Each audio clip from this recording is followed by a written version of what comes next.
So I've been a fan of the Mach since the Mach 1 and even its predecessor, the Clayton, but with the introduction of the Mach X last year, I thought that Hoka wasn't going to give the regular Mach any love, but I was wrong. They gave it a top to bottom complete makeover here with the Mach 6. I've done a handful of runs in it and I'm ready to give you my first impressions. Just a quick disclaimer though that Hoka did send me these shoes to review, but all my thoughts and opinion are my own. Anyways, let's go ahead and dive into the specs. The Hoka Mach 6 has a stack height of 37mm in the heel, 32 in the forefoot with a 5mm drop. The weight comes in at 7.4 ounces in a men's size 9. The price is $140 and I put this in the uptempo trainer category. Alright, let's talk about what's new in the shoe overview. The upper uses a jacquard knit material to be light but durable. It has a minimal gusseted tongue and just enough padding around the ankle. The midsole is no longer dual density, it is now single density SCF EVA, which is supercritical EVA. The outsole, for the first time in a Mach, gets real rubber instead of the continuation of the rubberized EVA midsole. The Mach 6 has thin patches of Durabrasion rubber providing decent coverage. Alright, now let's go ahead and talk about the fit. So I got my usual size 12 and I thought that this shoe did fit a little snug all around. I think it was a little bit narrow and just a tad bit short. It definitely felt more along the lines of a racing flat fit. For my narrow fit, the width wasn't that bad and I did get used to the length.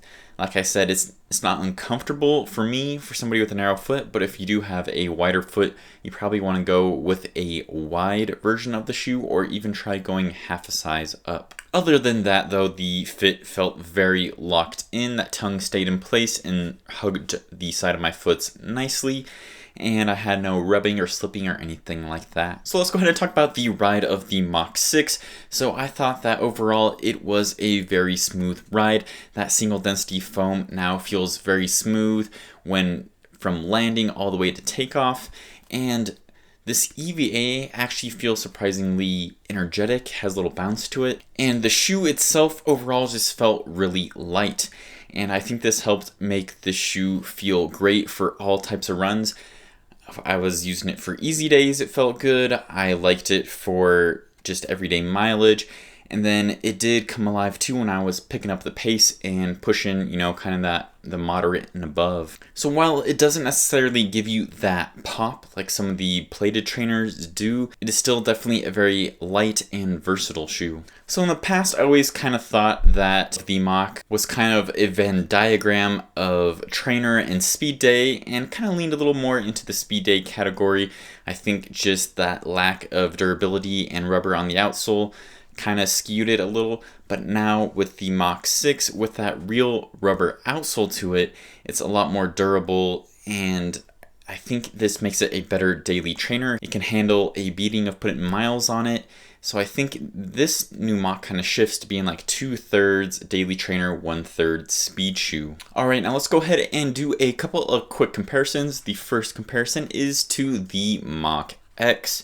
So this shoe does still use two different foams. The top layer uses a PEBA foam, the bottom is an EVA, and the middle is a Pebax plate. The outsole does have rubber as well, and a kind of similar minimal upper too. One of the main differences right off the bat between these shoes is the weight. The Mach X is almost an ounce heavier, and I really found that the lightness was noticeable on the Mach 6, and I also thought that it felt a little livelier. I think the plate feels good when you're picking up the pace doing some hard workouts, even track work. But other than that, I thought that it kind of hampered the feeling of the shoe, made it feel a little too stiff, while I did not have that problem with the Mach 6.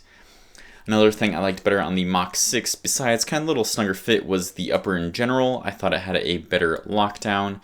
And overall, I think that I like the Mach 6 better than the Mach X. I think, like I said, the Mach 6 is very versatile and it's kind of 2/3 trainer, 1/3 speed day. And I think that the Mach X is kind of the opposite of that. I think this is still 2/3 speed day, 1/3 everyday, where I tend to just pick this up when I'm doing workouts and faster paced stuff, and You know, I liked that firmness and that plate for those types of efforts, but I did not enjoy this shoe for recovery day or some of just my longer everyday runs, while the Mach 6 I did find more enjoyable for those. So another shoe that I immediately thought of when running in the Mach 6 for the first time was the original Brooks Hyperion Tempo.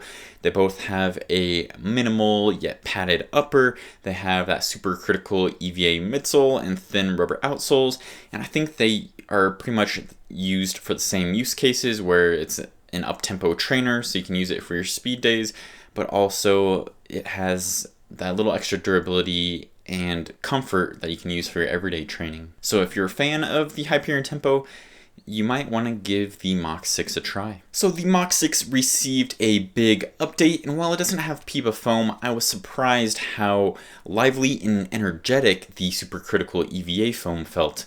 It's still light and snappy enough for those speed days, but it's also durable and comfortable enough for everyday runs. The shoe was kind of flying under my radar, and I wasn't expecting to like it more than the Mach X, but I actually really do.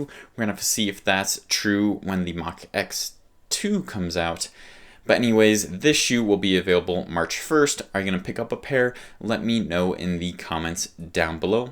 Thanks for watching, and as always, keep on running.